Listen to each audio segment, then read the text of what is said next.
gracias también a los organizadores y a todos los participantes. Espero que pueda compartir con ustedes los Space law. And yes, if you could put up the presentation, that would be great. Good. Thank you. Thank you so much. Okay, we can go into the next slide. That's perfect. All right, and as it was said before, there are 5 UN treaties on space law, and there's also principles on space law as well by the United Nations. Of course, as it has already been noted, Chile is a party to all 5 United Nations treaties on outer space, which is a really excellent marker for and guide for all countries around the world. This is something that is very wonderful, actually. And we hope that all countries aspire to do this as well. So Chile is a real standard bearer of this. So the next slide, please. Yes, and as it comes into the fundamental principles of space law, we have to begin with the Outer Space Treaty, which is, as it is said many oftentimes, the Magna Carta of international space law. And so there are a number of principles in the Outer Space Treaty. Indeed, it is a treaty on principles themselves.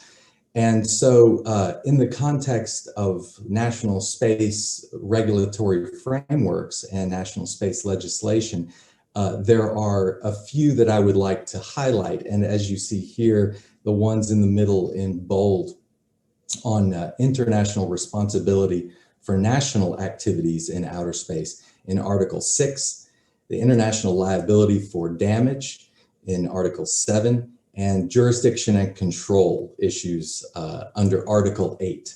These are the primary articles that a government may focus on or should focus on that in the context of their national activities.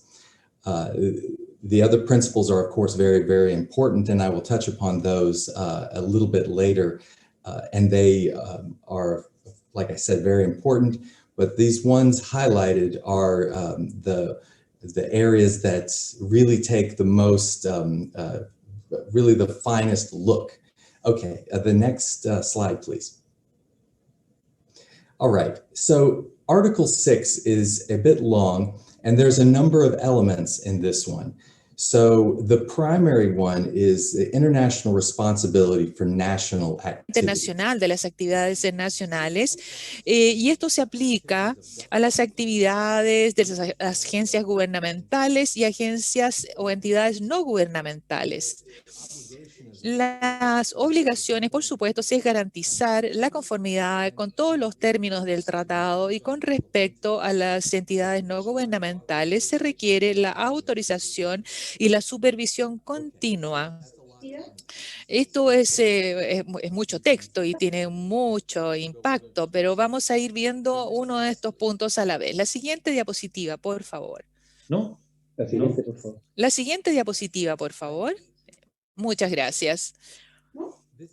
Entonces, el artículo 6 es muy interesante. Hay muchas cosas, como yo dije, bajo este artículo. Responsibility for their national activities in outer space. So, international responsibility in this context means the obligation to respond to other states, states party to the treaty, with respect to their national activities. So, this response that is required under this, we'll discuss that in the next slide. And then the next aspect of Article 6 are that national activities are defined to include the activities of governmental agencies and non-governmental entities. And this is a departure from general international law, which often state is not responsible, internationally responsible or internationally liable for the activities of its non-governmental entities. But in the Outer Space Treaty, states are responsible for the activities of their non-governmental entities. This is a very important point, especially when thinking about a national regulatory framework. And so the obligation that states have under this responsibility is to ensure their national activities are carried out in conformity with the provisions of the treaty. So there's a lot of parts of the treaty that states are required to ensure that both their national Que tanto las actividades de la agencia y de las entidades no gubernamentales sean respetadas de acuerdo a este principio. Ahora, con relación a las actividades nacionales de las entidades no gubernamentales, los estados tienen la obligación de autorizarlas y de supervisarlas en forma continua. Por lo tanto, esto es una obligación esencial de los estados, una obligación central bajo el Tratado del Espacio Ultraterrestre. Es obligación de los estados, es una obligación muy amplia, especialmente considerando que las entidades no gubernamentales y el nivel al cual ellos aparecen justamente es muy claro, como ya lo presentó el profesor Hedman anteriormente. Por lo tanto, hay un énfasis en esta autorización y supervisión continua respecto a estas actividades nacionales de las entidades no gubernamentales. La siguiente diapositiva, por favor.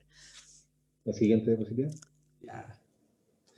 Okay, so when it comes to the state responsibility and the obligation to respond to other states, what would trigger that state responsibility? What is necessary for a state to be under the obligation to respond, to make a response? Well, under general principles of international law, a wrongful act or omission by a state is often required. That is a standard part of international law to find liability or responsibility on a state. There must be a failure or a wrongful act or an omission. You know, a failure is basically the omission. So under the treaty itself, under the Outer Space Treaty, a failure can be found where a state has failed to ensure its national activities comply with the provisions of the treaty. Any of the areas where a state is under an obligation to authorize or supervise, and yet they have failed to do that, that can be seen as a wrongful omission. And also the Outer Space Treaty, as I'll talk about. El tratado, digamos, del espacio ultraterrestre, voy a hablar posteriormente, que incluye el cumplimiento con todos los derechos internacionales, es decir, es una obligación continua de cumplir con el derecho internacional que se extiende hacia el ámbito terrestre y de ahí hacia el espacio ultraterrestre. Este es un punto muy importante a destacar porque hay toda una gama en la cual se aplica el derecho internacional a las actividades de los estados y también los estados pueden tener obligaciones multilaterales o bilaterales, dependiendo, digamos, del ámbito del tratado que se aplique específicamente, pero cualquier no observancia u omisión va a ser entonces considerado un acto ilícito y suficiente como para requerir que el Estado tenga que responder frente a ello. Existe uno muy específico bajo la falla, digamos, de supervisar y autorizar las actividades de las entidades no gubernamentales por parte del Estado parte. Entonces, esto algunas veces es una cuestión de cuál es la propiedad que tiene el Estado parte en este sentido y podemos ver entonces que se ha enumerado ciertos aspectos para poder ejercer jurisdicción respecto a las entidades no gubernamentales que incluyen donde se encuentra ubicada la entidad, cuáles son, digamos, el lugar donde está su casa matriz o su sede central y luego también eso se extiende a la nacionalidad de los funcionarios y directores que están en control, digamos, de esta entidad no gubernamental. Por lo tanto, esto es, digamos, es un alcance muy costoso que requiere que los estados, digamos, incurran para poder controlar estas entidades no gubernamentales, porque pueden haber funcionarios y directores en compañías que están fuera del estado por ejemplo, la incorporación o el registro legal está en otro país, pero la nacionalidad de los accionistas o los que están recibiendo beneficios también pueden requerir quizás que el país, digamos, o la nacionalidad de estos individuos pueda también ejercer su jurisdicción, porque quizás se puede ser visto como, digamos, una apropiación por parte del Estado parte. Entonces, es una gama muy amplia y estas son las ideas que subyacen a los principios generales del derecho internacional. Sin embargo, bajo el Tratado del Espacio Ultraterrestre no hay acto ilícito u omisión por parte del Estado si el objeto espacial está causando daño, de acuerdo al artículo 7, que lo vamos a ver en un momento. Pero esto es un punto muy interesante porque esto realmente es to us the lawfulness of engaging in space activities, especially the activity of launching, which has often been a difficult activity to engage in. It can be seen as potentially a warlike posture, let's say, or an aggressive posture. It can be difficult to determine, you know. So yes, when we come here to ideas of state responsibility, okay, so let's go ahead and go to the next slide then. I just saw a glitch. Okay, everything is fine. Let's go to the next slide.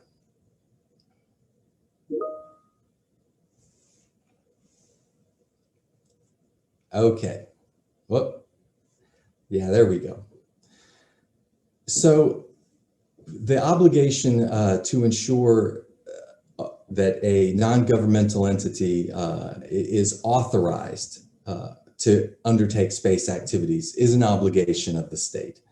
The authorization has been commonly addressed by states through their national regulatory frameworks as the provision of a license.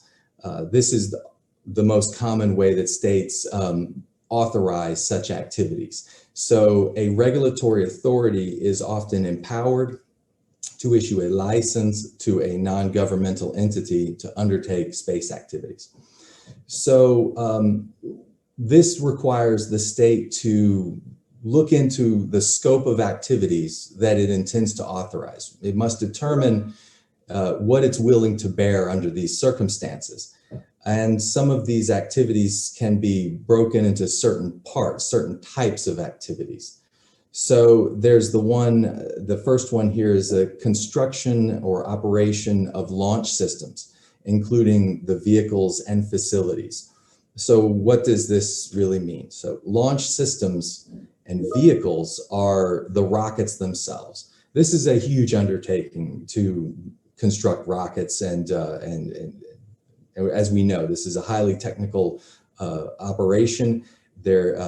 So there would be a requirement to authorize all of the steps that go into constructing a launch vehicle, which is quite extensive, and facilities as well, launch facilities. So that is operating the spaceport, the pad, the location where the rocket would be fired and launched, as well as operating the fuel storage facilities and ensuring safety of all of those operations.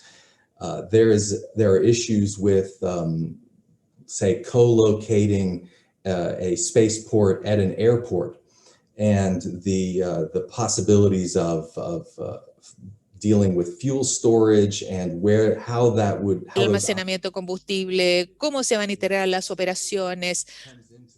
Todo esto juega, digamos, una gran participación cuando tiene que ver la autorización de una instalación, especialmente cuando es una entidad no gubernamental que está a cargo de la operación o del manejo del almacenamiento de combustible o del transporte. Entonces, además, existe la construcción y operación de los sistemas de carga, lo cual incluye los segmentos terrestres y espaciales. Y aquí me gustaría llamar la atención sobre lo que dijo el señor Hetman anteriormente brevemente.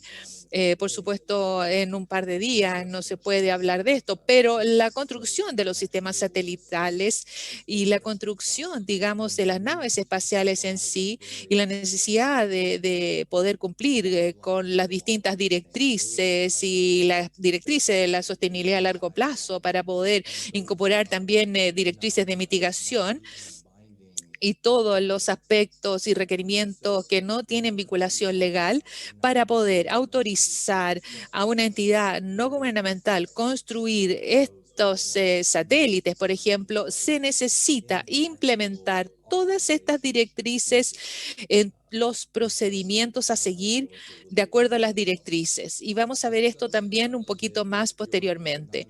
También la entidad no gubernamental quizás no esté involucrada en la construcción en sí y puede estar, digamos, adquiriendo estos sistemas, pero también tenemos que ver cómo opera esto dentro de la jurisdicción. También se requiere una autorización para poder adquirir estos servicios, estos sistemas.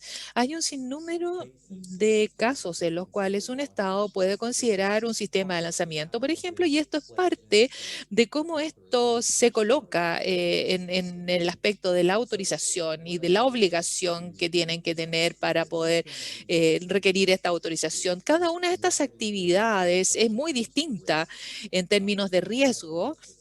Sin embargo, el Estado es responsable de todas estas actividades, por lo tanto, viendo los riesgos, es un tema muy importante. De aquí nos vamos a ir a la siguiente diapositiva, por favor. Esta. Por lo tanto, en línea con lo anterior, el Estado tiene un interés en minimizar los riesgos de todas las actividades espaciales, de lo que son entidades no gubernamentales.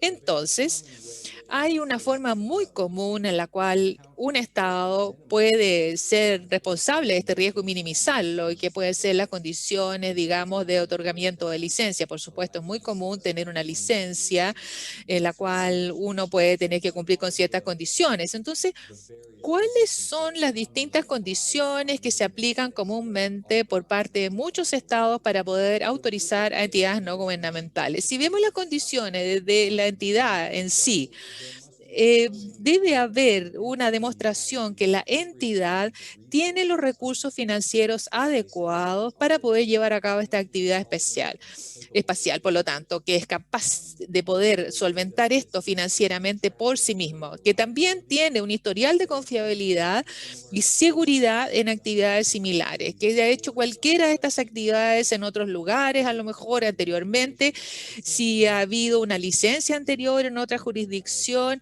Todo esto, digamos, tiene que ver con el historial de confiabilidad, especialmente si estamos viendo entidades no gubernamentales o comerciales que están pidiendo autorizaciones en muchos países. Y luego hay que ver entonces el conocimiento técnico, el expertise que puede tener esta entidad por parte de sus empleados y para ver si ellos tienen este conocimiento de la tecnología y ciencias espaciales, que puede ser, digamos, un sinnúmero de elementos de recopilar, de recopilación de esta información de esta entidad. Entonces, estas son las condiciones por parte de la entidad que van a ser como los operadores de la licencia, por decirlo así. Son temas muy importantes que se abordan cuando se otorga licencia en general y también existe un set de condiciones respecto a las actividades. Por lo tanto, cada una de las actividades va a desarrollarse bajo cierto nivel de análisis y revisión. Va a haber un escrutinio de estas actividades y requiere también una cobertura de seguros. Y aquí vemos entonces que el Estado, digamos, no puede ser responsable de daño causado. Entonces hay que protegerse del daño causado por parte del Estado y de esta forma se va a requerir entonces que la entidad no gubernamental tenga que tener contratos de seguro que sean relevantes y permanentes y que ellos sean los beneficiarios. Entonces, en el caso de un daño, el Estado pueda tener la cooperación y la compensación, digamos, de parte de esta entidad y así pueda tener un recurso que pueda implementar en contra de esa empresa si es necesario. Entonces, ¿cuál es el riesgo probable de daño? También tiene que estar involucrado en todo en la política de seguro. Y las condiciones respecto a las actividades también pueden ser el garantizar la seguridad del público, las normas de seguridad, las consideraciones que se tienen que tomar en cuenta respecto a los cumplimientos con las obligaciones legales vinculantes y no vinculantes, en la frecuencia de gestión de las nuevas regulaciones y también, como se mencionó por parte del señor Hetman, la mitigación del riesgo espacial y también la sostenibilidad a largo plazo, así como la protección planetaria si existe un tema o una actividad que pueda tener impacto en otro cuerpo celestial, esto también forma parte importante de todas estas consideraciones. También hay otros aspectos que tiene que ver con las políticas gubernamentales, incluyendo la seguridad nacional, así como la promoción de actividades espaciales comerciales, actividades del sector privado en general. Por lo tanto, esto como grupo, ustedes pueden ver entonces que estas condiciones son por parte de las actividades que lleva a cabo la entidad como la entidad en sí. Por lo tanto, tiene que haber una lista de verificación respecto a los requerimientos que se pueden, digamos, que pueden ser aplicables a estas entidades no gubernamentales. La siguiente diapositiva, por favor.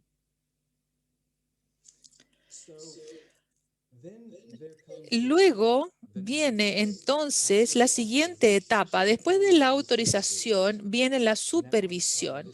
Ahora, este es un requerimiento que cae bajo el artículo 6, digamos, de las actividades espaciales, de entidades no gubernamentales que requieren una supervisión continua para llevar a cabo actividades espaciales. ¿Y cuál es el tipo de supervisión que a menudo se vincula con estas actividades? La supervisión está vinculada a la autorización o a la licencia que se otorga y es aquella que tiene que ser suficiente para demostrar que hay una supervisión de las actividades. Por lo tanto, cualquiera sea lo que se autorice, debe haber una actividad continua por parte del Estado en términos de garantizar la supervisión de esta actividad. Ahora, hay distintas actividades que pues, plantean distintas circunstancias de supervisión. Por ejemplo, la supervisión del proveedor de servicio de lanzamiento que va a terminar una vez que se haya completado el servicio de lanzamiento. El servicio de lanzamiento se puede completar, por ejemplo, esencialmente una vez que el piloto llega a órbita y esto puede durar minutos, pero la supervisión de un proveedor de lanzamiento empieza desde el momento que el cohete está preparándose para el lanzamiento, la integración de la carga, el transporte del cohete hacia las instalaciones. And then shortly thereafter, the launch service is provided so that supervision requirement would have a cutoff time. On the other hand, the supervision of a satellite operator could continue for many, many, many years. It has to continue even after the mission is complete and the satellite is potentially disposed, especially considering geostationary orbits where the disposal of a satellite is put out in an orbit past the geostationary orbit, the so-called graveyard orbits. But this could last for more than 25 years, which is a very long time to engage in supervisory activities over a non-governmental entity. A non-governmental entity may dissolve, it may try to sell these assets, which has other issues for the supervisory state, the launching state. there's de numerous supervisión, hay un sinnúmero de cosas que pueden ocurrir en 25 años por parte de la empresa. Entonces, incluso la actualización del sistema informático puede crear un problema en términos de la confiabilidad y de la continuidad de los datos que se han entregado por parte de estos operadores. Entonces, ¿cuáles son algunas de las actividades de supervisión a largo plazo?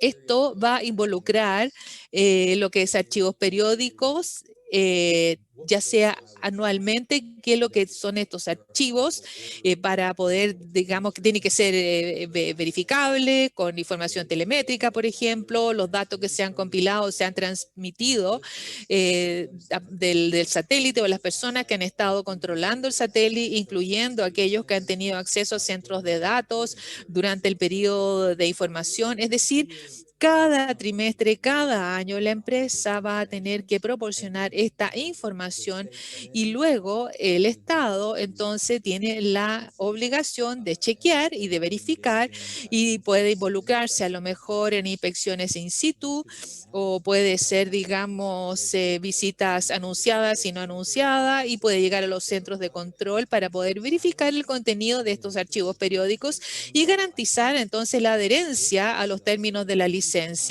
Y este es el tipo entonces de mecanismos de supervisión que por supuesto van a formar parte de la licencia que va a otorgar el Estado y ellos también pueden y debe ser, digamos, un recurso si es que estos archivos no son correctos y si pareciera ser que la entidad no gubernamental ya no está cumpliendo con sus obligaciones y lo están haciendo mal. Entonces hay disposiciones que le va a permitir al Estado que pueda tomar control sobre los activos porque estos pueden representar mucho riesgo para el Estado si la entidad no gubernamental no está, digamos, siguiendo las obligaciones impuestas por la licencia y por lo tanto, entonces no lo está haciendo de una forma adecuada.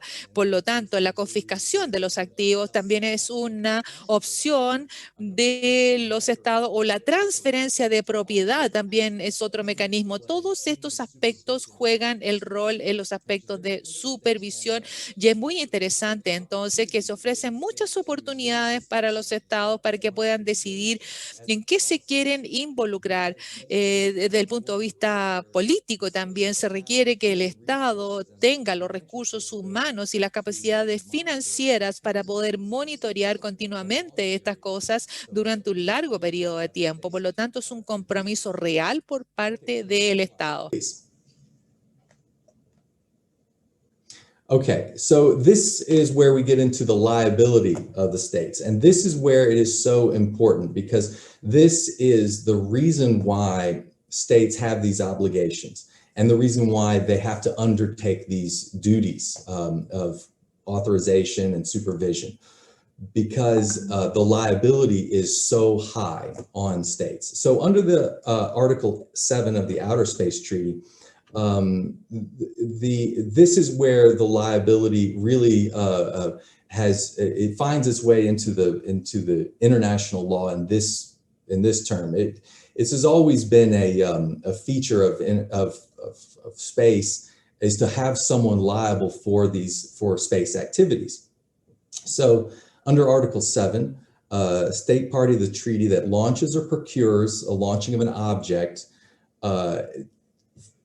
and from whose territory or facility desde cuyo territorio o cuyas instalaciones se lance el objeto es internacionalmente responsable por los daños causados a otro estado parte en la tierra, en el espacio aéreo o en el espacio ultraterrestre, incluso la luna y otros cuerpos celestes, por lo que es un término, es una definición de responsabilidad muy amplia y significa que el lanzamiento mismo es una actividad lícita o legal permitida, por lo que eso crea un sistema jurídico de lanzamiento para no confundir los lanzamientos con actos de guerra. Y esto nos devuelve al artículo 6, que dice que solo se provoca la responsabilidad en caso de daños, por lo que se reconoce que el lanzamiento mismo es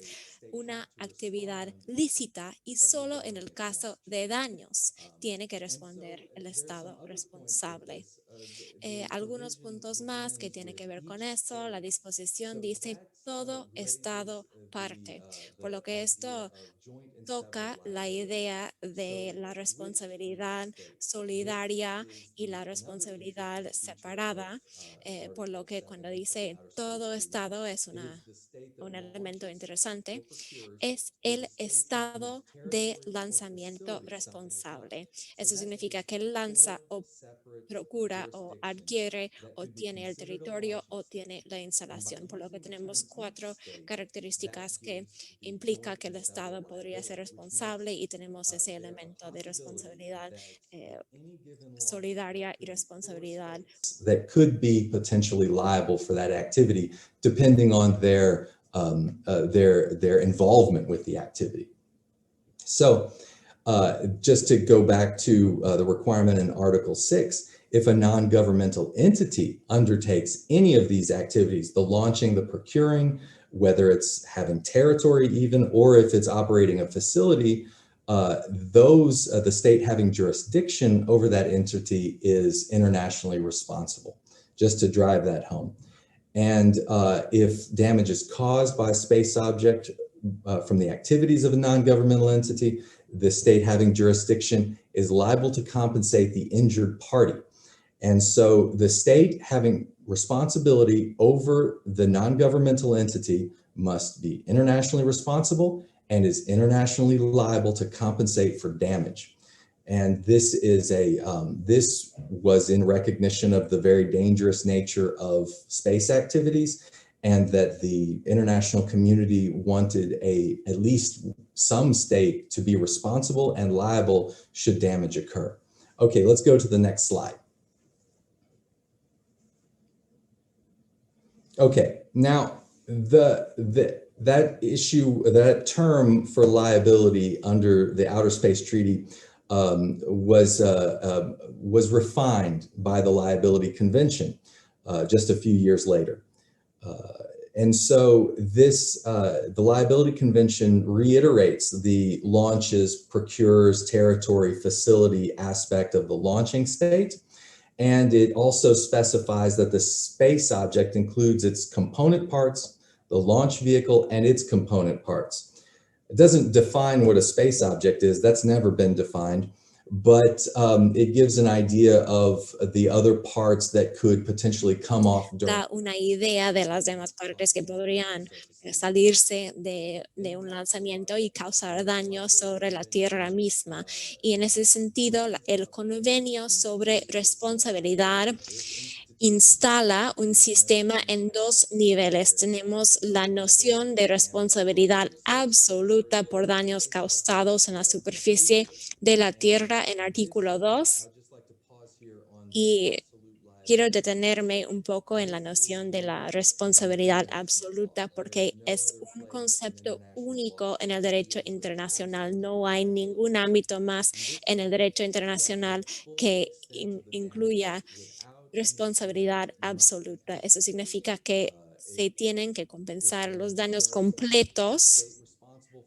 El Estado responsable o los estados responsables deben indemnización completa sin tomar en cuenta la cantidad de daños causados. No hay límite, no hay tope, y eso tiene que ver con la naturaleza ultra peligrosa de los lanzamientos y la probabilidad de que daños ocurran en la superficie de la Tierra, incluso a estados que no tienen conexión con la actividad. Y ese es el gran compromiso del derecho internacional, ese reconocimiento de la orientación hacia la víctima, que es muy prevalente en el convenio sobre responsabilidad. Sin embargo, quisiera agregar que El otro lado de la moneda es la responsabilidad por falla, porque pueden haber daños causados en otra parte en la superficie de la Tierra. Eso significa en el espacio exterior,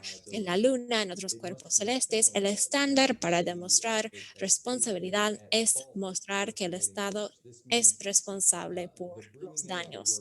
Eso significa que cuando usamos la palabra por falla, en general, pensamos en términos de negligencia, por ejemplo, la violación de un deber de cuidado bajo dadas circunstancias que genera daño para la otra parte.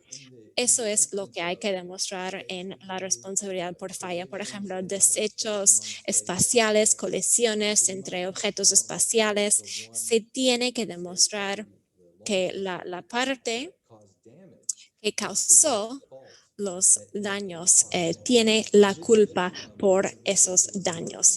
Y voy a dar varios ejemplos después de esto. Es muy difícil comprobar eso, pero aún así está la idea. Way that spacefaring nations view their activities in outer space, whereas those states having no space activities, for example, and even those that do, but it's on the surface of the Earth, that is under absolute liability. So there's a two-tiered difference based upon the place in which the damage occurs.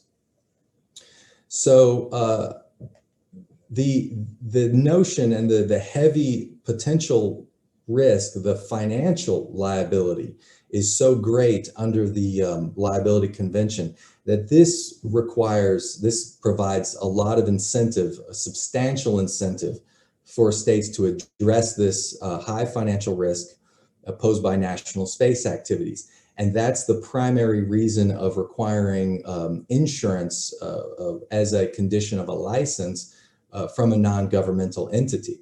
And some states have put a ceiling on the amount of insurance that's required to be carried in order to support Lo necesario para poder apoyar a sus empresas comerciales del espacio para ayudarles un poco más.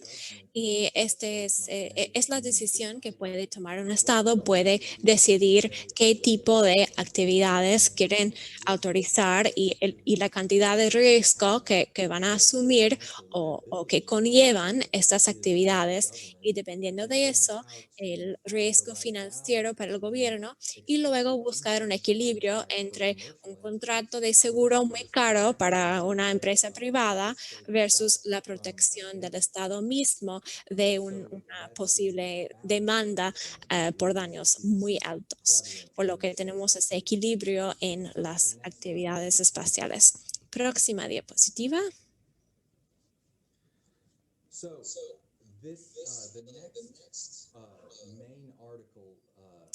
El próximo artículo importante sobre las responsabilidades y deberes de los estados partes, vimos artículo 6 ya sobre la responsabilidad internacional y 7 sobre responsabilidad de los estados partes, y ahora tenemos 8 sobre el registro de objetos espaciales. El tratado tiene este artículo que tiene que ver con el deber de establecer un registro y debe ingresar el objeto espacial en su registro como forma de demostrar su jurisdicción y control sobre ese objeto. Eso significa que tiene jurisdicción y control sobre los objetos que aparecen en sus registros, y no lo dice explícitamente en el artículo, pero sí, la idea implicada es que cada estado tiene que establecer un registro.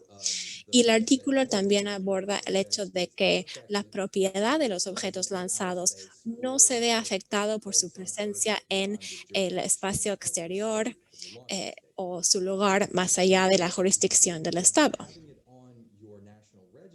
Y el contar con el objeto en su registro nacional le entrega el derecho de devolución de ese objeto, por lo que implica varias cosas. Al establecer un registro nacional, al inscribir los objetos en su registro, los estados mantienen control y retienen los derechos de propiedad sobre los objetos que aparecen en su registro y retienen el derecho de devolución de ese objeto si va más allá de sus fronteras o territorio. Bueno, eso es lo básico de ese artículo 8 sobre el registro. Próxima diapositiva.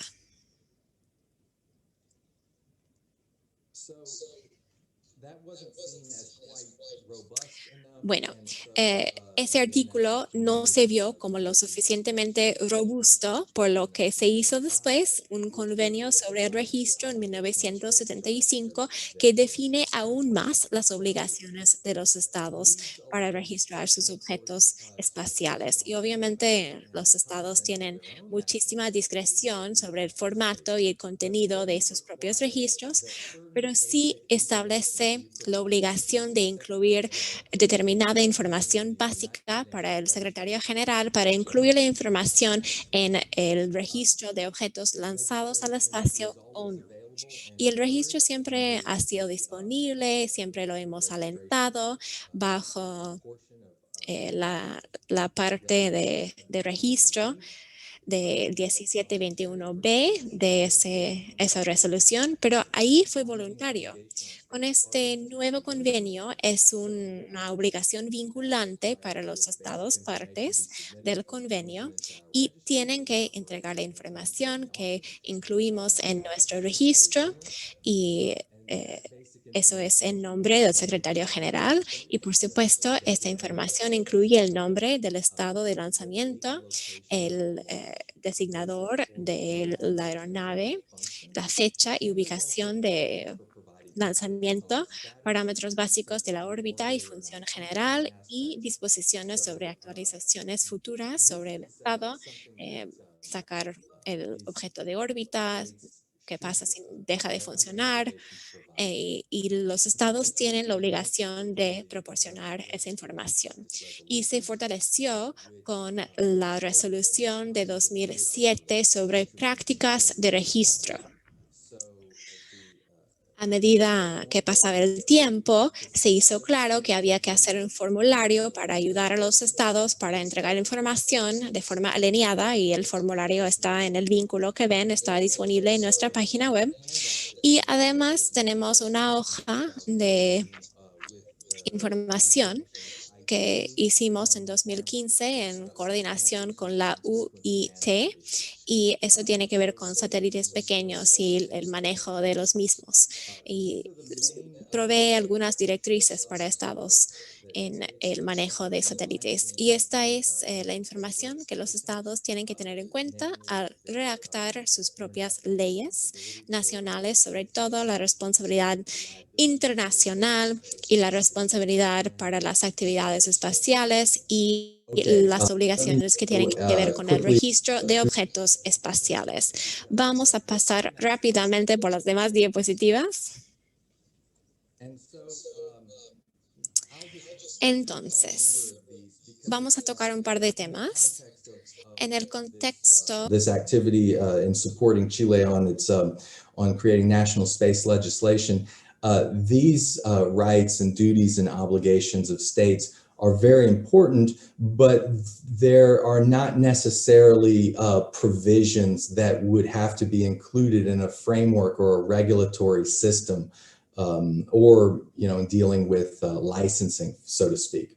So basically the idea of exploration and use and non-appropriation is that all states are equally free to use and explore outer space, the moon, celestial bodies, without discrimination on what activities may be undertaken. They can do whatever activities, so long as those states do not appropriate outer space and the moon or celestial bodies. And they also ensure that there's free access to other states of all areas of celestial bodies. So that's, it's not exactly clear what constitutes free use, what's allowed under free use, or what is prohibited. Uso libre o lo que está prohibido como apropiación. Sin embargo, esta es la noción básica que sirve de base, que es legal y correcto explorar el espacio ultraterrestre con tal de no apropiarse de lo mismo. Próxima diapositiva.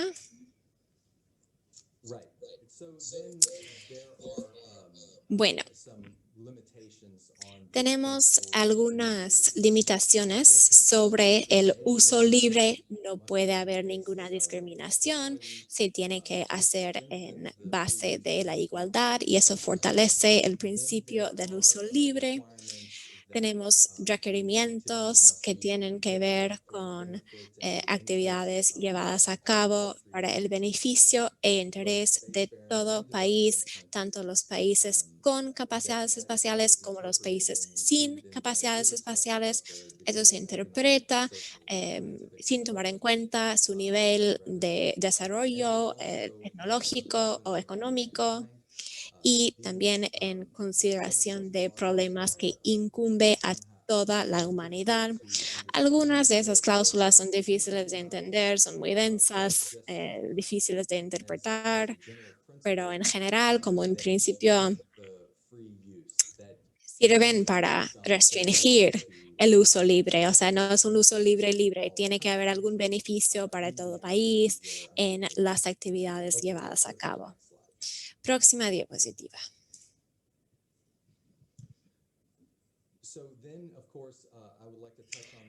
Entonces vamos a tocar este tema bajo artículo 3 del Tratado sobre el Espacio Ultraterrestre, una obligación de llevar a cabo actividades en conformidad con el derecho internacional, y eso conlleva toda la amplitud del derecho internacional. Los estados deben cumplir no solamente las disposiciones del tratado mismo, sino también las demás obligaciones multilaterales y bilaterales que el estado tiene, y también incluye a la Carta de la ONU como fuente de ley o derecho internacional. Y efectivamente lo de la Carta de la ONU trae nuestra estructura, que tiene una prohibición sobre el uso de fuerza bajo artículo 2.4, con algunas excepciones. Incluye las autorizaciones del Consejo de Seguridad de la ONU sobre el uso de fuerza bajo artículo 42 y el derecho de la autodefensa bajo artículo 51. Y es importante en el contexto de la seguridad espacial y la militarización o no militarización del espacio. Próxima diapositiva.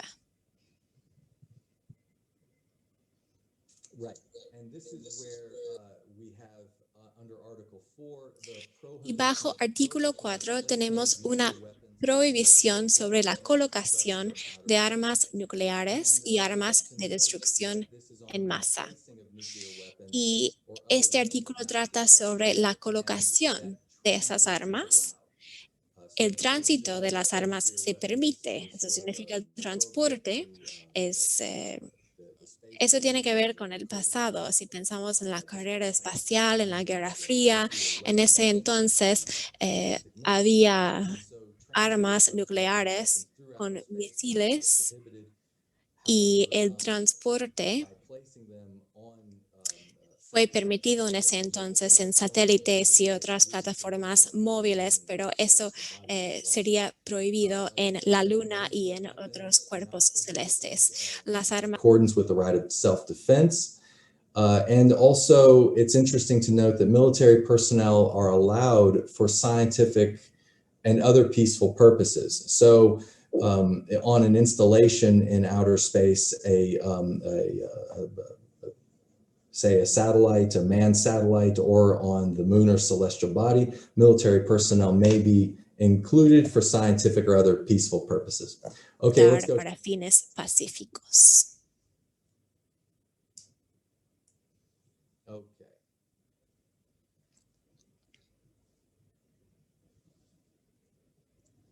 Next slide, please. Próxima diapositiva.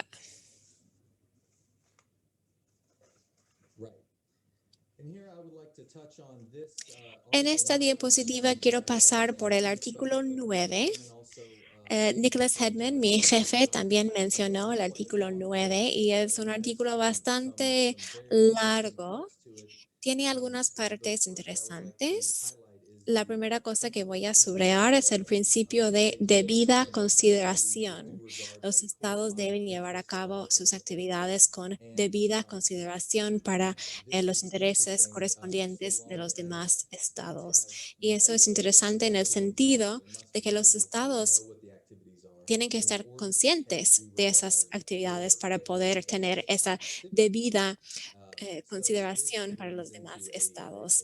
Entonces, eso nos lleva hacia la función de compartir información entre estados. Y como dijo el señor Headman anteriormente, eso forma la base para las disposiciones sobre contaminación nociva. Los estados deben de llevar a cabo estudios y exploraciones para evitar contaminación nociva y cambios adversos a la Tierra debido a materias extraterrestres. Y es un tema bastante extenso. Space Research hizo una política sobre protección planetaria, sobre la protección para llevar ese tema a cabo y también la retrocontaminación, y esa política sirve como una referencia internacional. Tenemos ese COSPAR y el panel sobre la protección planetaria actualiza esa guía para los estados en la exploración y uso de cuerpos celestes, y tiene que ver también con la parte de autorización que otorga cada estado.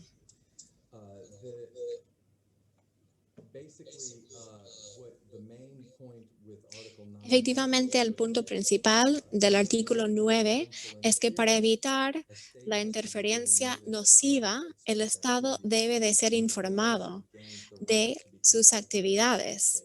Y eso existe también un derecho de ser consultado por los demás estados, por lo que existe esa función de notificar y de ser consultado. Próxima diapositiva.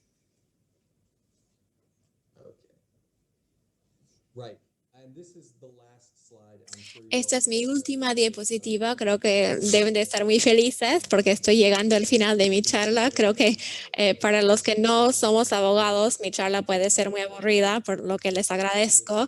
Just last bit, but there are, as a current that runs through outer space, the Outer Space Treaty, and all of outer space law, including all the modern guidelines and the modern approaches, is the sharing of information. This is a huge feature of what states as responsible global and spacefaring citizens should take into consideration, is how to work with information exchange and information sharing.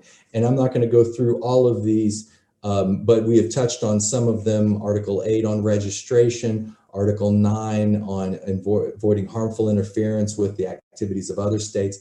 And then, of course, I would like just to highlight that Article 11 is the catch-all notice, and this is a very good provision for states to provide information on their activities so that the United Nations, the Office for Outer Space Affairs, as discharging the duties of the Secretary General, we have the obligation to disseminate that information immediately and effectively. And this is a very important provision as it comes into play with the long-term sustainability guidelines, with information sharing in general, and also with aspects of space traffic management that were touched upon as well, and that I'll go into a bit more on Friday. So this concludes basically my slides and information that I would like to impart. Like I said, the space law is, and these fundamental principles of space law are very, very important. The real takeaways for a state engaging in national space legislation and developing its policy are found in Articles 6, 7, and 8, dealing with international responsibility for national activities, state liability, and obligations for registration. Those are going to be the common theme among a lot of the talks of all the speakers. And I would just like to thank you once again for your very kind attention and understanding and patience, which it takes a lot. I can fully understand that. Thank you very much. And please, let's have a chat with some questions that are posed. And yes, Yuki, thank you very much. Thank you, Michael, for the very informative presentation and explaining the fundamental principles. Now, I think because we were able to have a shorter opening session, that leads us to a longer Q&A session. And I think we have quite an amount of interesting questions. So we would like to go through them. Now, the first question I have received is, the best national space policy is the one that is generated by a bottom-up process rather than a top-down one. Taking this into consideration, how is this Space Law for New Space Actors project take into account the role of national civil society inputs and visions? So thank you for that question, and I think this question is to me, so Y bueno, creo que la pregunta es para mí, así que yo misma voy a responder. Mañana yo voy a dar una charla sobre la evidencia que tomar en cuenta cuando hacemos una política espacial, y creo que sí, siempre es bueno incluir a expertos de la comunidad espacial y del gobierno al momento de tener una discusión o sostener una discusión sobre futuras actividades.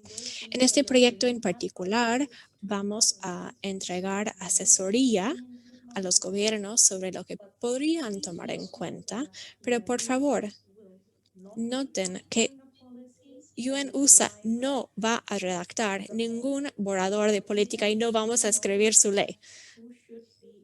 Y tampoco vamos a dictar quién tiene que ser involucrado en esto. El gobierno es quien discute y decide cómo redactar la política espacial y a quién incluir y qué incluir. Todo eso es cosa del gobierno. Habiendo dicho esto, quisiera subrayar que junto con el gobierno chileno y ANEPE hemos llegado a un borrador de evidencia y estamos justamente en el momento para recibir sus comentarios. Entonces, pueden responder esa pregunta: ¿quién debe de involucrarse en la redacción de una política espacial? Por lo que su comentario cuenta, y me encantaría que escribiera su comentario en la respuesta al cuestionario que escribimos. Creo que hay otra pregunta para mí. ¿Nos puede dar instrucciones más específicas sobre cómo acceder a los cursos de aprendizaje en línea que mencionó? ¿Cuándo y dónde se van a dar esos cursos? Y si UN-USA va a emitir certificados.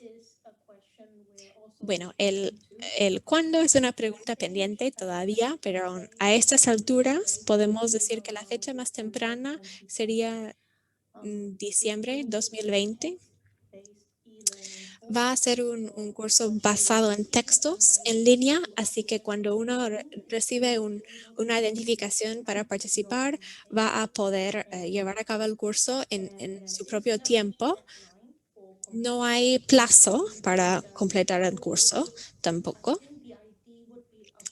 Creo que la identificación entregada a cada uno sería disponible por un par de meses, digamos, para completar el curso.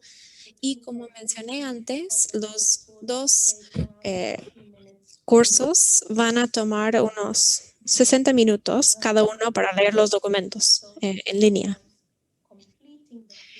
Y al completar los dos cursos, cada uno va a poder imprimir su certificado que se genera automáticamente en la plataforma de aprendizaje en línea. Y sí, es una emisión de UN-USA. We would like you to complete and take the e-learning courses. Y nos encantaría que cada uno tomara el curso de aprendizaje en línea. Gracias por su pregunta emocionante y su entusiasmo. Vamos a la siguiente pregunta. Creo que es para Niklas y voy a leer la pregunta. En los últimos 40 to reach to an agreement on diverse relevant matters, which is reflected in the lack on new international treaties regulating newer matters on space exploration and exploitation or space resources. On recent years, some spacefaring nations seem to be moving forward on their own to regulate outer space activities. What's the committee's position regarding the increasing unilateralism that is taking over the legal regulation of space activities, and i.e. Artemis Accords filling gaps and interpreting space norms, taking into account mainly the US position? Nicholas, I give the floor to you to answer this question. Thank you, Yukiko, and thank you for that question. It is a very good question that requires a very good answer, and I don't know if I'm able to provide the best answer, but I will try. Now, we have to understand, first of all, that the Committee on the Peaceful Uses of Outer Space is a political intergovernmental body of the United Nations system. Un organismo intergubernamental de la ONU compuesto por miembros estados y es un organismo con facultades para hacer tratados, por lo que de forma inherente emite reglas para el uso del espacio. Y como mencioné en mi presentación y como bien saben, ha sido un viaje largo a través de 60 años con la formación de tratados, con la formación de instrumentos no vinculantes, con la formación de resoluciones que todavía no son legalmente vinculantes a nivel internacional, pero aún así son políticamente vinculantes, por lo que tenemos una distinción. Existen instrumentos legalmente vinculantes de un tratado, tenemos instrumentos no legalmente vinculantes que quizás tienen un elemento políticamente vinculante. A fin de cuentas, todo trata sobre la voluntad de los estados miembros de los gobiernos, por lo que la Comisión sobre la utilización del espacio ultraterrestre con fines pacíficos no está aislado del contexto geopolítico ni tampoco de la voluntad de los gobiernos y los estados. Y es ahí que muy a menudo es muy complejo cuando tiene que ver con temas como usted postuló en su pregunta, por ejemplo, la minería de recursos en el espacio. Porque como bien dijo Michael Newman, mi colega, en su presentación, tenemos que pensar en las obligaciones del tratado, en que tenemos que cumplir artículo 1, artículo 2, etc. Y ahí tenemos los principios fundamentales consagrados que se aplican a cada estado y el principio de la no apropiación, que es muy fuerte.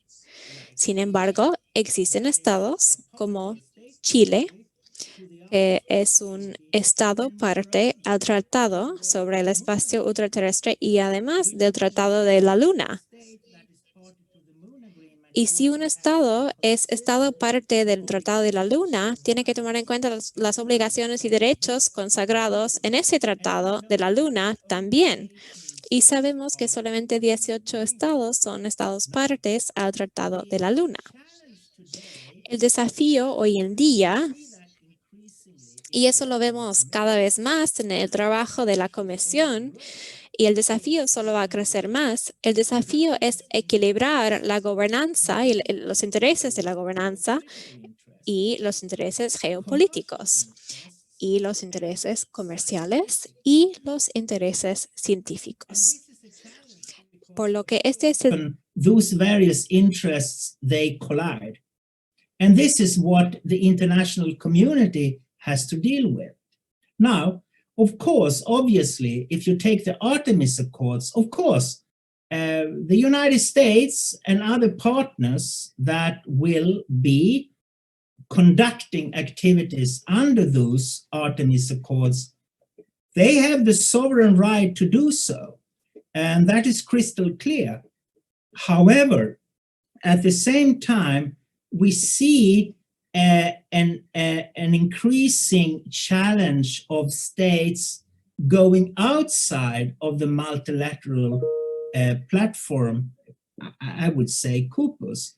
And then we have to see how to foster. Y tenemos que pensar cómo podemos fomentar el multilateralismo en ese ámbito. Eso significa que para negociar esos acuerdos Artemis bilaterales, sería cada vez más importante incluir a estos países en la discusión a nivel multilateral.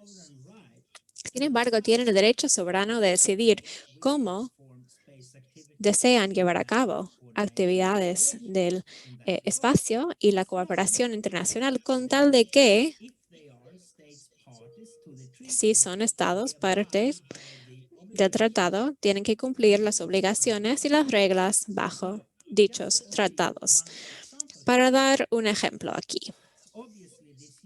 Obviamente, este año, con la pandemia, fue un impedimento de las discusiones fructíferas en el subcomité legal, porque todo fue armado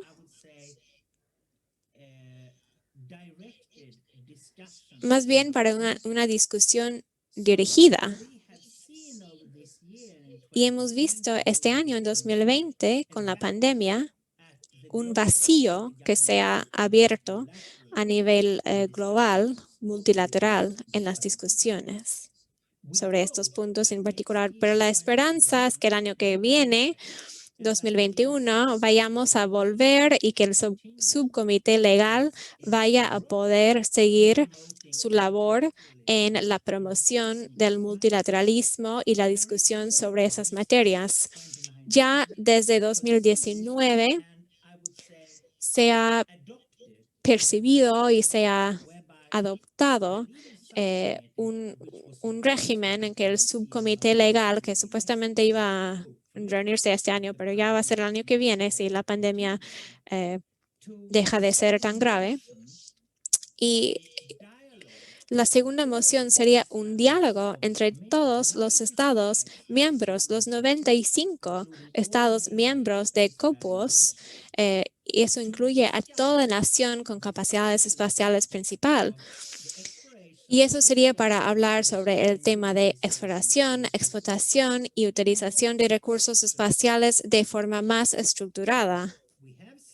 Por lo que sí hemos iniciado ese proceso y tenemos listo una plataforma de preparación en el subcomité legal para hablar sobre eso en la próxima sesión, sea cual sea, ojalá en 2021.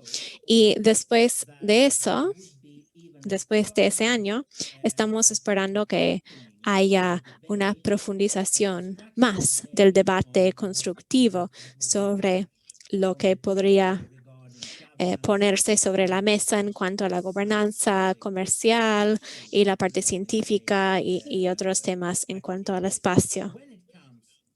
Cuando llegue ese momento sobre la utilización de la Luna y otros cuerpos celestes. Por lo que estamos esperando que el subcomité legal este año podría hacer esto. Y quisiera mencionar para su atención y para los participantes que en nuestra página web, en la oficina sobre asuntos ultraterrestres, tenemos unas páginas dedicadas a estas secciones. Por lo que si uno visita En la sesión 59 del subcomité legal, la sesión que no tuvo lugar este año, aún así van a encontrar un documento que fue entregado por el gobierno de Luxemburgo, que es como un borrador, un borrador de trabajo de los Países Bajos y de Luxemburgo, en que describen los elementos básicos que están trabajando sobre la gobernanza. Y estos se proponen a las demás delegaciones de cuerpos para debatirse. Y eso está disponible en todo idioma, en los 6 idiomas de la ONU. Y eso sería como un solo ejemplo de cómo COPUOS está trabajando y está asumiendo esa labor. Contamos con propuestas que se han formulado to the states parties to the body to interact in a dialogue on this. But as I said, we don't know what will be in the future. It is in the hands of states members, because when it comes to space activities, it is a decision by states, government of states to really make use of this multilateral global platform in their exercise of their sovereign space activities. This is what I can say. The Artemis Accords will be there, and it's a series of bilateral agreements with states and the United States. And now it's a matter of bringing this forward to the multilateral body of COPUOS and to engage in a discussion of those central matters. That is the answer I can give. Thank you. Thank you, Nicholas, for Muchas gracias, Nicholas, por tu respuesta tan amplia a esta pregunta. Tengo otras dos preguntas que quiero compartir con ustedes. La primera es si se podría ser más específico con relación a los detalles de la contribución pública o privada que se mencionó anteriormente, del 10% del PIB. Lo siguiente es con relación a las cláusulas directrices. ¿Cuánto COPUOS asegura y fomenta el cumplimiento por parte de las naciones y de los individuos con respecto a estas directrices? Muchas gracias, Yukiko, nuevamente. Dos preguntas muy buenas. La primera, tengo que decir que la UNOSO no es una institución financiera. Nosotros no albergamos, digamos, ningún tipo de financiamiento por parte de los países. Es decir, no es responsabilidad de nosotros responder esa pregunta respecto a esa naturaleza tan detallada. He discutido esto con Michael Yukiko durante esta conferencia hoy día y nosotros vemos que si podemos entregar a los participantes de este webinar unos vínculos con información respecto a la fuente informativa, de dónde pueden sacar esta información, porque no es UNUSA quien tiene que manejar estos datos de inversiones financieras, en las actividades espaciales. Nosotros hacemos lo mejor para poder entregarles esta información con los vínculos pertinentes, donde van a poder encontrar la respuesta. La segunda pregunta, ¿la podría repetir brevemente, por favor, Yukiko? Sí, por supuesto, con relación a las cláusulas y directrices que se van a acordar y establecer, ¿cómo COPUOS puede garantizar el cumplimiento cumplimiento de estas mismas por parte de las naciones? Es una muy buena pregunta también y es una pregunta esencial, diría yo, porque cuando vemos los tratados, cuando vemos los 5 tratados sobre espacio ultraterrestre y todo el orden legal de estas actividades, fácilmente uno puede identificar de forma casi inmediata que no hay un mecanismo de obligatoriedad respecto al derecho internacional del espacio, con excepción de la Convención de Responsabilidades, donde se pone en movimiento aquella forma de poder manejar conflictos en términos de estas responsabilidades. Pero aparte de esto, no hay ningún mecanismo impositivo para digamos, orden internacional en cuanto al derecho internacional del espacio. Pero cuando uno habla de conflictos entre las naciones respecto a actividades espaciales, estas naciones tienen que recurrir a los medios disponibles, a los procesos judiciales a nivel internacional, lo cual significa la Corte Internacional de Justicia, por ejemplo. Entonces, esta es una pregunta bastante difícil de responder porque Copos no tiene ningún mecanismo de obligatoriedad para poder actuar como un organismo que pueda imponer cualquier cosa a los estados. Copos es un organismo político intergubernamental y es la voluntad de los estados la que determina cómo va a presentarse Copos en una situación de esta naturaleza.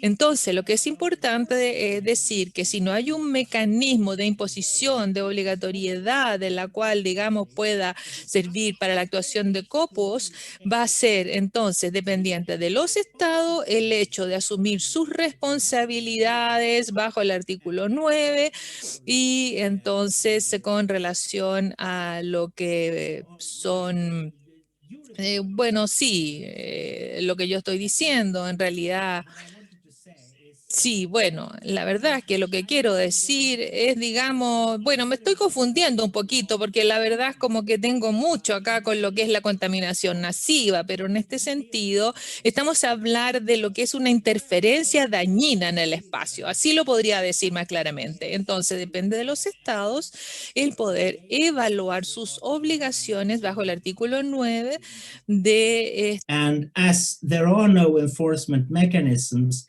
it's really a way for diplomacy to work. But as I said, since international space law is a branch of public international law, obviously the means of judiciary settlement of disputes are also available. And that is, of course, at the very end, the International Court of Justice. Thank you. Thank you very much, Nicholas.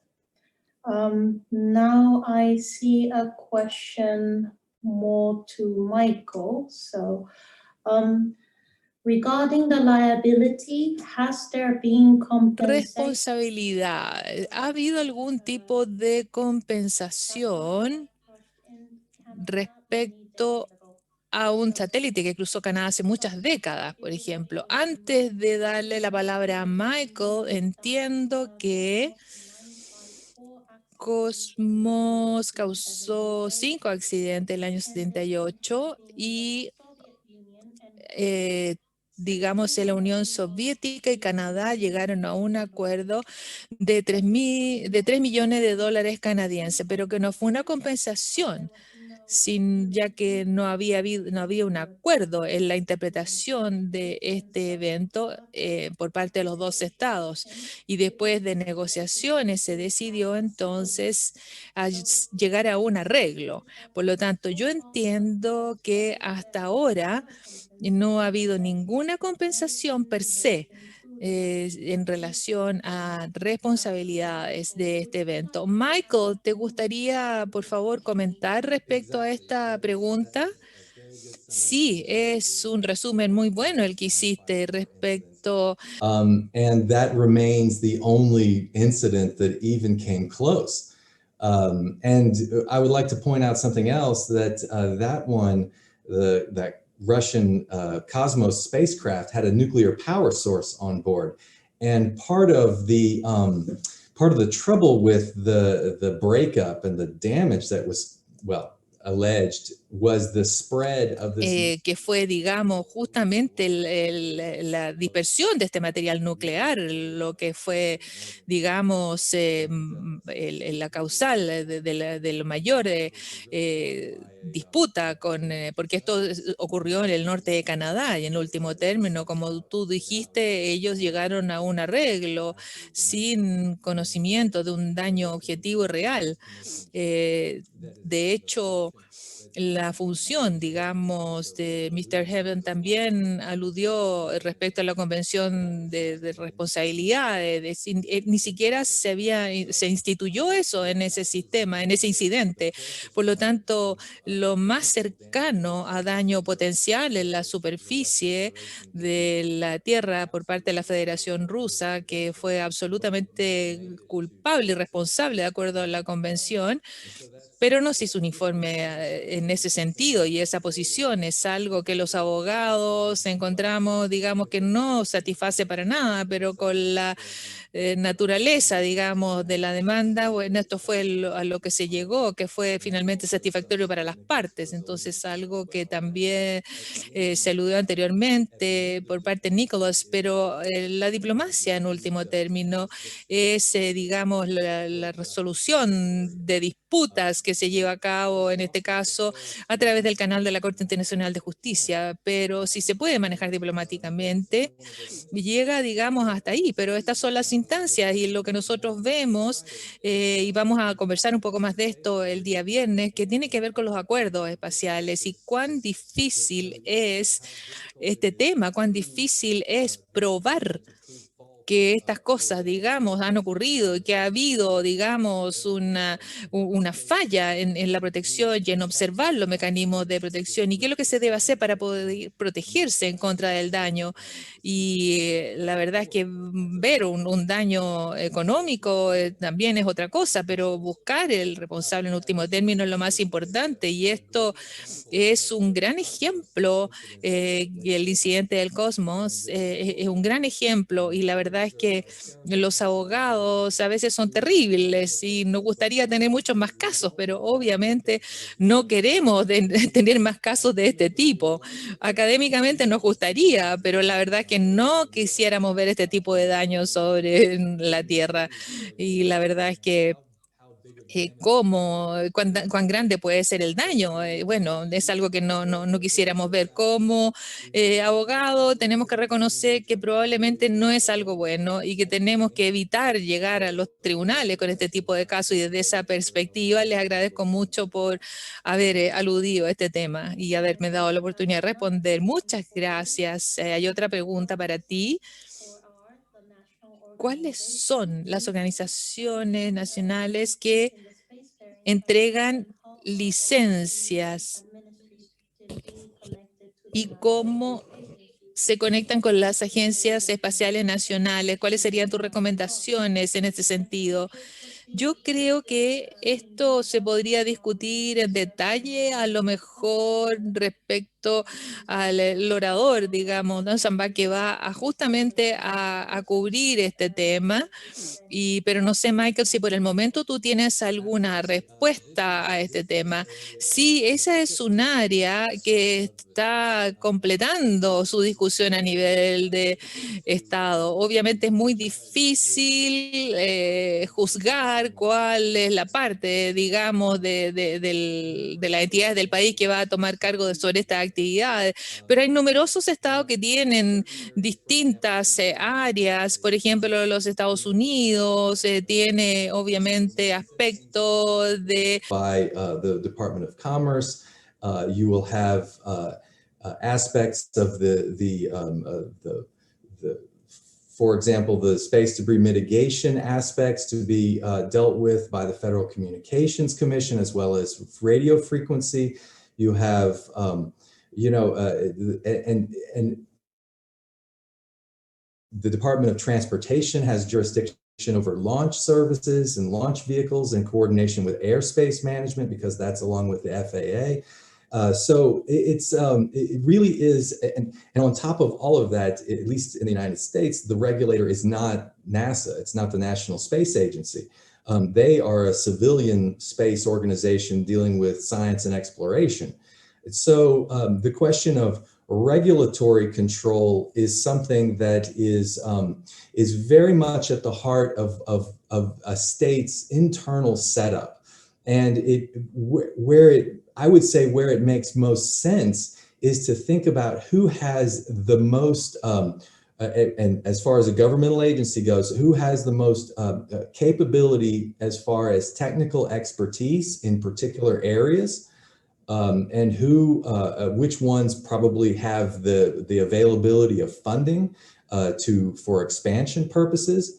Those that might have those aspects might also not have aspects that are dealing with, say, commercial relationships. So there has to be, and this is probably the most important thing, is to develop a system of information sharing within the government itself, within different ministries that are empowered. It's one thing to say, this is the policy of the government to empower these areas, these regulatory bodies, to do certain work under certain types of conditions, let's say.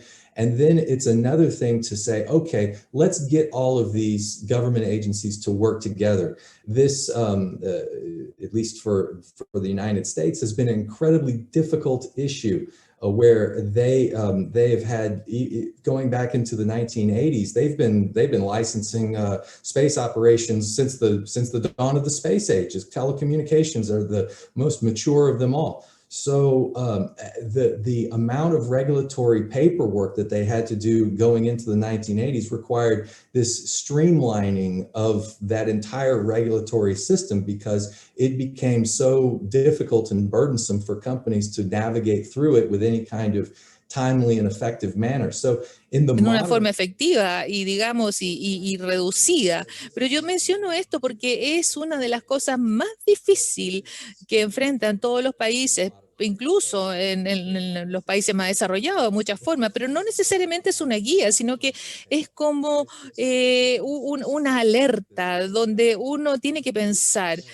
cuál agencia, cuál organismo regulatorio tiene la mayor competencia, tiene las mayores competencias financieras también y tiene la mayor capacidad de comunicarse efectivamente con otras partes del gobierno sobre estos temas y mantener un buen flujo informativo para este licenciamiento de estos procedimientos y establecer algún tipo de marco de tiempo para poder revisar estas solicitudes y dar certeza a las operaciones comerciales.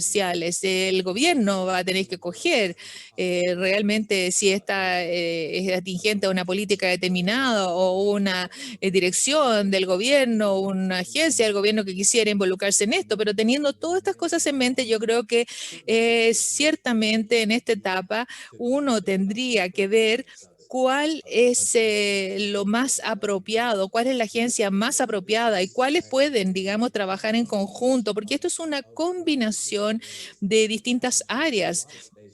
Hay, digamos, en el derecho del espacio, hay tantas áreas de interés y tanto expertise involucrado que los gobiernos tienen que tomar este tipo de actividad y considerarla. Y yo creo que esto explica un poco la situación. Y este tema va a ser tocado también a través de este webinar en distintas formas. Y nosotros vamos a volver a este tema muchas veces. Vamos a volver a este tema en muchas circunstancias. where we can. So I thank you for that. That's very good. Thank you. Thank you, Michael. I have also a question regarding registration. So regarding registration, Union of Concerned Scientists. Luego, entonces, la base de datos desde el año 2019 hay 28 personas de 623 de registro de naves especiales que no son de Naciones Unidas. ¿Cómo se O, ¿cuál es la obligatoriedad de esto? Yo creo que mi colega Natercia Rodríguez va a cubrir esto en su presentación, quien está a cargo de los aspectos de registro.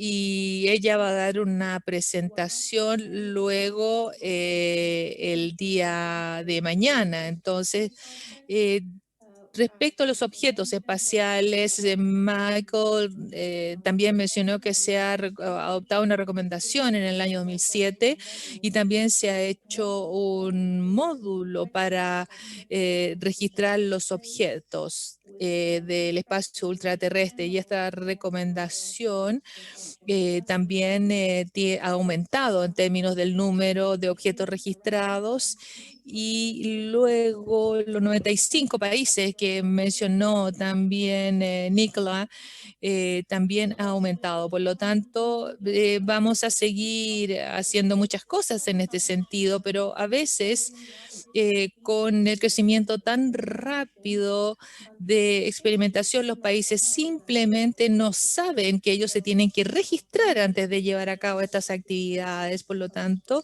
es importante que puedan, digamos, informarse a través de eventos como este para la importancia del registro de los objetos espaciales. Michael, yo no sé si tú quisieras agregar algo respecto a esta pregunta.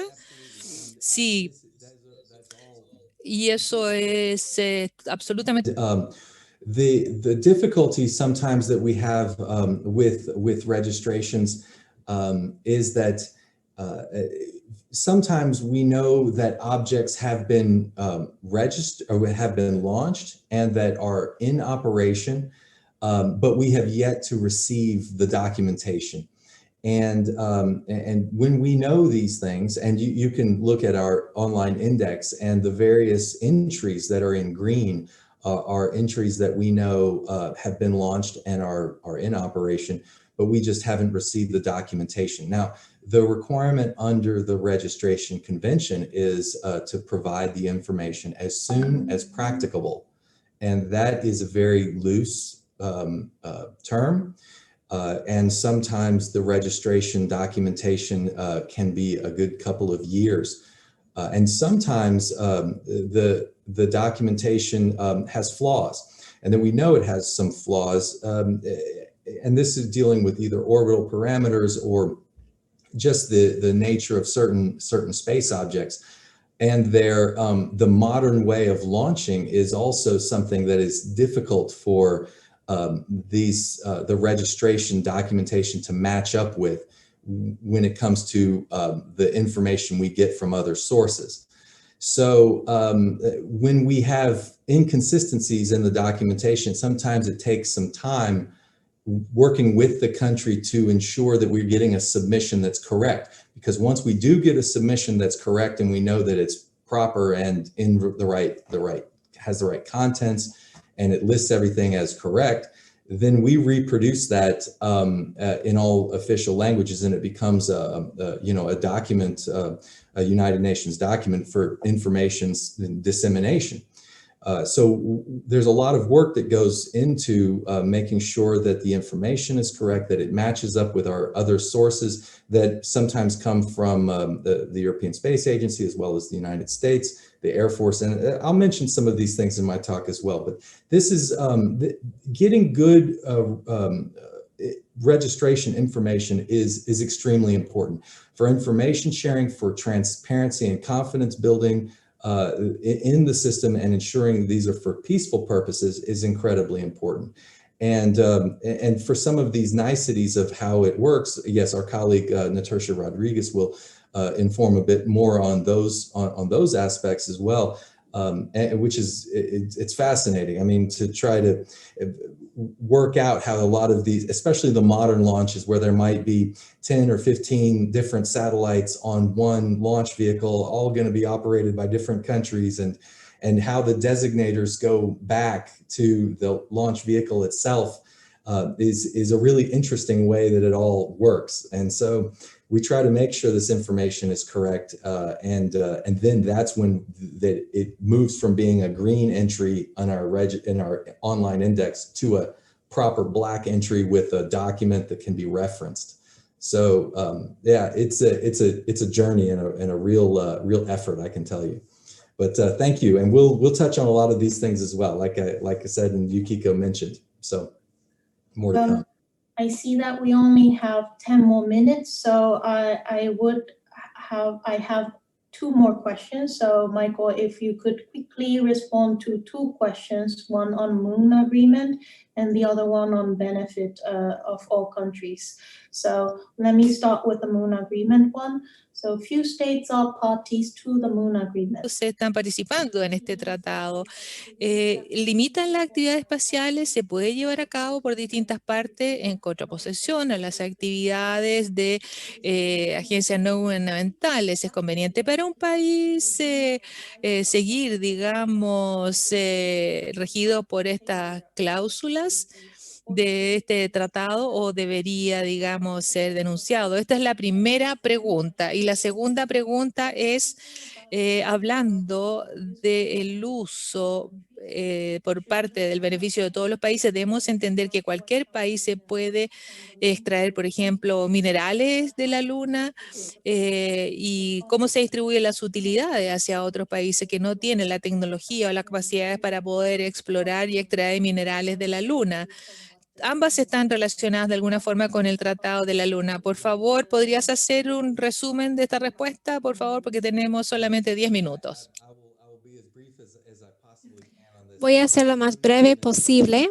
El Tratado de la Luna es un tema un poco difícil porque hay varias características del mismo tratado que requieren que los estados desarrollen una forma de compartir los beneficios del patrimonio común de la humanidad, que dice el artículo 11. Y es un tratado ONU. Obviamente tiene su lugar, pero no necesariamente restringe que los otros países participen en la extracción de recursos espaciales. Y de hecho es una postura bastante interesante porque la Haya hizo tanto trabajo en su grupo de trabajo y obviamente los Países Bajos es un estado parte de ese tratado, pero es una forma muy interesante de ver cómo los estados han abordado ese tema de compartir beneficios. Y obviamente una cosa que salió de todas esas discusiones modernas es que una distribución en efectivo, digamos, en caja, no es lo que los estados miembros están buscando, no es el mecanismo que los estados están deseando. Más bien tiene que ver con más participación de la comunidad internacional y la inclusión de todos los países en las actividades espaciales mismas y el intento de repartir esos beneficios de la exploración espacial y el desarrollo tecnológico, que esos serían los beneficios a repartir de la utilización de recursos espaciales. Hay algunos temas alrededor de la creación de un mercado de recursos espaciales en la Luna misma, lo que pasa con la traída de recursos de la Luna a la Tierra. Eso afecta la escasez. Por ejemplo, si encontramos diamantes en el espacio, ¿para qué traer diamantes a la Tierra si eso cambia el precio de diamantes acá? Pero obviamente hay una perspectiva moderna que podemos usar, que los beneficios no se tienen que convertir en efectivo, en dinero, no tiene que ser un reparto monetario. Más bien podemos pensarlo tal como lo ha hecho la autoridad marina, con analogías para otros regímenes regulatorios, y el de los fondos marinos es el ejemplar en ese sentido. Pero a fin de cuentas no se ha utilizado tampoco el acuerdo de los fondos marinos. Existe, pero la exploración del fondo marino para extraer recursos todavía no ha tenido lugar porque tenemos otras fuentes de los mismos materiales en otras áreas que son más fáciles de acceder. Entonces la cuestión de generar lucro de los recursos espaciales es un problema en sí, pero después de eso tenemos que pensar si repartimos los beneficios en forma monetaria o en otra forma. Hay un extremo en el espectro, pero restrict the government of Chile from doing any of these things anyway. Ultimately, the Moon Agreement is another area for international cooperation and multilateralism as well. There are some that have detractors to that, and some, that don't. Some states see them as detractors, and some states do not. But these are a lot of the discussions that we hope to continue in the 2021 session, the legal subcommittee. This process that Nicholas was referring to is what we are planning to foster. So that's as far as the Moon Agreement goes. I hope that answered some of your questions, but thank you. Yuki, may I add something? Please go ahead. Yeah, sorry, I will just 1 minute. So just adding to what Michael already said, the question was posed whether Chile should denounce the treaty, and I would say Chile denunciar al tratado. Y no quiero imponer nada sobre el gobierno de Chile, pero yo diría que sería un error, porque el Tratado de la Luna, al leerlo y al leer las disposiciones en él, resulta ser uno de los tratados más modernos que existe hoy en día. Realmente trae las preocupaciones ambientales a la mesa, a la acera de las actividades espaciales. Lo que dijo Michael correctamente sobre el régimen del patrimonio común de la humanidad. Si pensamos en el artículo 11, párrafo 5 del Tratado de la Luna, solo dice que los estados partes de este acuerdo deberían establecer un régimen internacional, pero no dice más, por lo que la puerta está total abierta. Tenemos toda posibilidad, eso depende de los estados para llegar a un acuerdo, diseñar un acuerdo, cuál sería el mecanismo más apropiado. Y por supuesto, bajo el alero del Convenio sobre el Mar y la Autoridad Marina, es un ejemplo que tener en cuenta con la redacción de parte 11 del convenio UNCLOS. Deberíamos tomar eso en cuenta, pero hay una disposición del Tratado de la Luna que realmente nos dice por qué es moderno y por qué es un tratado con visión al futuro, y es el primer artículo mismo que realmente establece, y lo voy a leer textualmente: este acuerdo tiene que ver con la Luna, etcétera, con la excepción de que, en la medida que las normas específicas entren en vigor con respecto a cualquier cuerpo celeste. Y eso significa que los estados, de hecho, tienen la oportunidad de negociar un régimen específico para ciertos cuerpos celestes que serían exentos del principio del patrimonio común de la humanidad, si es que lo desean los estados, por lo que es un tratado muy interesante. En el mundo de los tratados sabemos que llegó a finales de los años 70, cuando la noción del patrimonio común de la humanidad empezó a surgir y fue influenciado en particular por la ley del Convenio sobre el Mar, pero lo ingenioso que tiene el Tratado de la Luna es que no se encerró en ningún detalle sobre cómo se reparte ese principio del patrimonio común, por lo que la puerta está abierta. El Tratado de la Luna existe para ser un acuerdo que puede ser usado a futuro en negociaciones sobre la gobernanza de recursos planetarios y no planetarios y la exploración de recursos. Muchísimas gracias, Niklas, por ese comentario tan informativo sobre ese punto y el Tratado de la Luna. Creo que ahora hemos llegado a la hora, a la una. Quisiera agradecer a los conferenciantes del día de hoy. Mañana vamos a hablar sobre la importancia de la política nacional y vamos a escuchar a 2 personas del gobierno de Chile que van a presentar la política actual y la protección de gobernanza en Chile, y luego vamos a escuchar sobre la redacción del derecho nacional y el alcance de la aplicación. Mañana a las 9 nos vemos aquí mismo. Muchísimas gracias. Muchísimas gracias a todos los participantes, también a todos los panelistas y muy especialmente a Yukiko, que ha hecho un excelente trabajo moderando este seminario.